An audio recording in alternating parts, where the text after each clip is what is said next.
Fala pessoal, tudo certo? Eu acredito que a maioria de vocês aí já deve ter ouvido falar sobre regime de uso severo.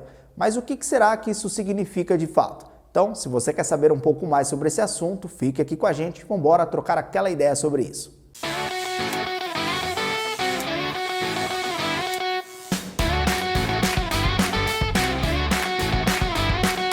Antes de começarmos a falar sobre o uso severo, primeiro vamos entender melhor o que seria o uso normal da moto. Toda motocicleta tem uma tabela de manutenção. Essa tabela você encontra no manual de serviço ou até mesmo no manual de proprietário.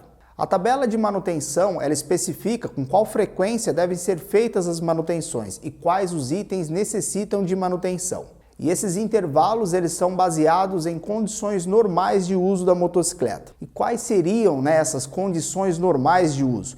Eu dividi isso em 5, primeiro eu vou falar todas elas e depois eu volto fazendo uma explicação sobre cada uma. Primeiro, estrada pavimentada em boas condições, óleo lubrificante e combustível de boa qualidade, percurso mínimo percorrido de 10 km a cada partida frio do motor, modo de condução apropriado e, por último, temperatura ideal de trabalho do motor. Então vamos lá, vamos começar aqui com estrada pavimentada e em boas condições. Aquela tabela que tem, a tabela de manutenção, o prazo que tem lá é para uma moto que vai ser utilizada no asfalto e no asfalto bom. Vou usar como exemplo aqui o meu braço, tá? Imagine você na rodovia andando com a moto. A suspensão está trabalhando assim. Na estrada boa, também, um pouco mais rápido do que na rodovia. E na buraqueira, suspensão, frequência altíssima. O que vai acontecer? Todos os componentes envolvidos na suspensão da moto vai sofrer um desgaste prematuro, como por exemplo, o óleo das bengalas, retentor, rolamento de roda, rolamento de caixa de direção, bucha do quadrelástico. Então tudo isso, a manutenção tem que ser antecipada. Se você seguir a tabela, quando você desmontar para fazer uma manutenção, é bem provável que você já encontre aí o componente danificado. Outra questão se dá para quem anda na estrada de terra também, O que nós temos na estrada de terra? Além de pedras e buracos, muita sujeira. Então, imagine só a corrente de transmissão, por exemplo, Tem que ser feita uma limpeza e uma lubrificação muito mais frequente. Até mesmo o filtro de ar da moto, Às vezes você vê lá no manual trocar o filtro a cada 18 mil quilômetros. Mas para quem anda na estrada de terra, isso é impossível, tá? Às vezes com a metade da quilometragem o filtro já está saturado. Combustível e óleo lubrificante de boa qualidade. Quando acontece a combustão no motor da moto, são gerados alguns compostos químicos, que vai causando a oxidação da vela de ignição. Por isso que a gente tem que trocar a vela a cada período. Quando a gente usa uma gasolina ruim, um combustível ruim, essa oxidação acontece mais rápido. Então a vela de ignição não dura tanto tempo quanto previsto. Sobre o óleo lubrificante, toda moto tem um óleo recomendado. Nada te impede de usar um óleo melhor na sua moto, mas nunca inferior, tá? Se você usa um óleo abaixo do especificado, lógico que você não vai conseguir manter aquela quilometragem para troca de óleo. Percurso mínimo de 10 km percorridos a cada partida frio. Isso é bem interessante, tá? Tem gente que pensa que o uso severo é só quando a moto é usada o dia todo ou quando a moto é muito utilizada. Mas não é só isso, tá? Quando a moto é pouco utilizada, também é uso severo. Quando nós damos partida no motor da moto, o motor ainda está frio, o tempo de injeção é maior. Então nem todo combustível é queimado na câmara de combustão. Esse combustível que sobra, ele vai para o óleo lubrificante, Só que quando o motor atinge a temperatura de trabalho, esse combustível evapora. Para que isso aconteça, você tem que andar no mínimo aí uns 10 km com a moto, tá? Às vezes o cara trabalha bem pertinho de casa, ele liga a moto, anda 2 km, chega lá, desliga. Não dá tempo desse combustível evaporar. O cara vai lá, coloca a mão no motor da moto e fala, o motor tá quente aqui, beleza. Mas não é bem assim, porque o óleo lubrificante, ele não tem a mesma temperatura do que o motor. O motor aquece, mas o óleo demora bem mais. Então, para conseguir fazer esse combustível evaporar do óleo lubrificante, tem que andar no mínimo aí uns 10 km. Uma vez até fizeram uma pergunta no canal e eu achei bem interessante, Ao invés de andar com a moto e se deixasse ela ligada por vários minutos ali parada, não é a mesma coisa, tá? O motor ele é projetado para trabalhar com fluxo de óleo pleno, Então para isso a bomba de óleo tem que estar em alta rotação.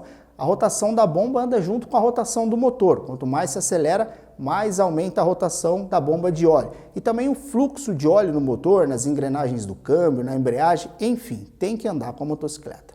Ah, então quer dizer que a moto que anda pouco, o motor dura menos? Não necessariamente, tá? Se a troca de óleo for antecipada, não tem problema nenhum.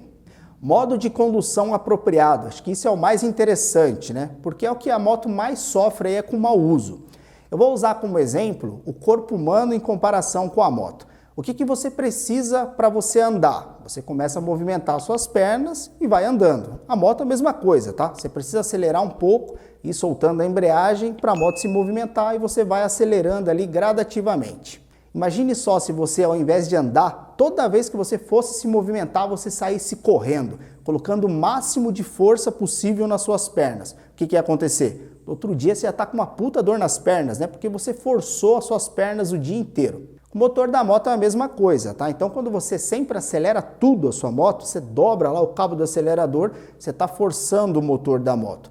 Isso é mais comum em motos de baixa cilindrada, porque por mais que você acelere totalmente, o efeito não é tão grande ali na moto. Então tem gente que tem o hábito, toda troca de marcha o cara sempre, acelerador embaixo, primeira para segunda, acelerador embaixo, segunda para terceira e assim vai.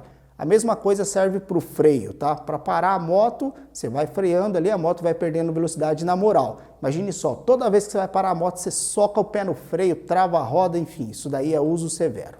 E também tem a questão da velocidade final da moto, tá? Você pega, por exemplo, uma CG, o que seria uma velocidade ideal para uma CG? No máximo 100 km por hora. Não é que a moto não ande mais do que isso, ela anda, cara. Só que você está forçando o motor, cara. Você está lá em quinta marcha, 100 por hora, o motor já está com uma rotação ali de média para alta. Se você tiver a 120, o motor da moto está esgoelado, então tem que antecipar as manutenções desse motor também.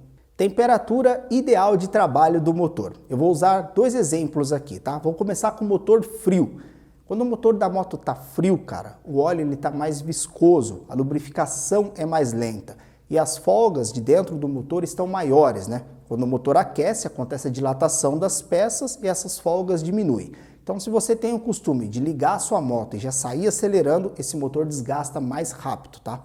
O ideal é que você aqueça o motor antes de sair, ou se isso não for possível, você sai na moral ali os primeiros quilômetros até o motor aquecer, depois disso você pode acelerar normal. Na alta temperatura também isso não é interessante, né? Imagine aquele cara que entrega pão com a moto, passa o dia inteiro vendendo pão. Ele anda ali de primeira marcha o dia inteiro, não tem ar suficiente para refrigerar o motor da moto, então é um motor que trabalha muito quente. Isso também é considerado um uso severo. Deixa eu aproveitar para agradecer aqui os novos membros do canal, né? Passa a colinha aqui para mim, por favor. Então, dessa vez aqui é o Ícaro Macambira e o Anderson Dávila. Rapaziada, obrigado aqui por fazer parte dos membros aqui do nosso canal. Eu espero que vocês tenham gostado aqui desse assunto sobre uso severo, né? Porque muita gente tem dúvidas sobre isso. Se você gostou aí, não esqueça de deixar o seu like. E se você ainda não for um inscrito, pô, cara, tá na hora de você se inscrever aqui nesse canal. Obrigado para quem ficou até o final do vídeo e até a próxima.